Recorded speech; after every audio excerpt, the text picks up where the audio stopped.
আওয়ামী লীগ সরকার ক্ষমতায় থাকাবস্থায় নারায়ণগঞ্জে একচ্ছত্র আধিপত্য বিস্তার করেছিলেন নারায়ণগঞ্জ ৪ আসনের সাবেক সংসদ সদস্য শামীম ওসমান।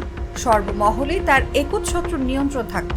যে কেউ তার মতের বাইরে গেলেই তাকে নানাভাবে হুমকি ধামকির শিকার হতে হতো।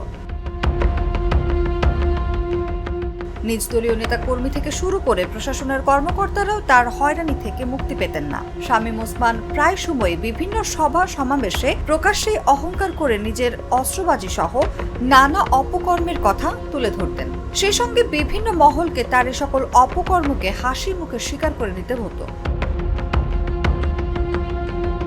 বিভিন্নভাবে তিনি নিজেকে একজন গডফাদার হিসেবে প্রতিষ্ঠিত করে তুললেন। এই গডফাদারের তকমাকে বেশ উপভোগ করতেন তিনি। আওয়ামী লীগ সরকারের আমলে নারায়ণগঞ্জে যত জেলা প্রশাসক এবং পুলিশ সুপার এসেছেন, সকলেরই যোগদানের পরপরই নামমাত্র বিভিন্ন ইস্যুতে বিশাল সমাবেশের ডাক দিতেন শামীম ওসমান। এই সমাবেশকে কেন্দ্র করে টানা মাস জুড়ে বিভিন্ন এলাকায় প্রস্তুতি সভার আয়োজন করা হতো। আর এই সভায় বক্তব্য রাখতে গিয়ে ডিসি এবং এসপিকে উদ্দেশ্য করে নিজের ক্ষমতার জানান দিয়ে বিভিন্নভাবে বক্তব্য রাখতেন। বক্তব্যে প্রত্যক্ষভাবে নিজেকে ভালোভাবে উপস্থাপন করতেন, কিন্তু পরোক্ষভাবে ডিসি এসপিকে হুমকিতে রাখতেন।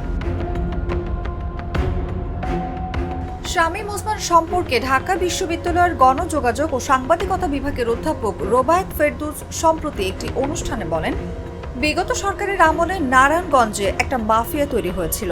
শামীম ওসমান এটা কন্ট্রোল করত। শামীম ওসমান প্রসঙ্গে জেলা বিএনপির সভাপতি মোহাম্মদ গিয়াসউদ্দিন বলেন, স্বৈরশাসকের চারণভূমি ছিল নারায়ণগঞ্জ। আওয়ামী লীগ সরকারের প্রধান শেখ হাসিনার সমর্থনেই শামীম ওসমান গডফাদার হিসেবে আবির্ভূত হয়েছিলেন। তার বিশাল বাহিনী ছিল যারা অস্ত্রে শস্ত্রে সজ্জিত থাকত।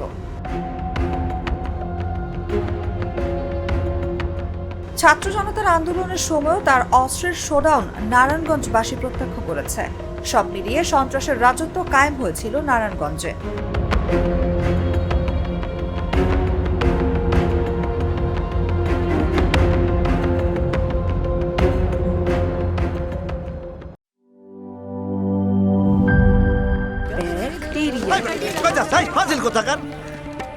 দেখছেন ভিক্টোরিয়া ভিলাকে ব্যাকটেরিয়া ভিলা বানায় ফেলাইছে। বলবেই তো, আপনি তো বাড়িতে ব্যাকটেরিয়ার চাষ করেন আর বাড়ির সবাই মিলে তাই খান।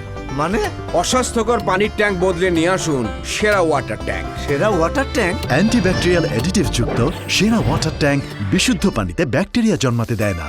কি বুঝলেন?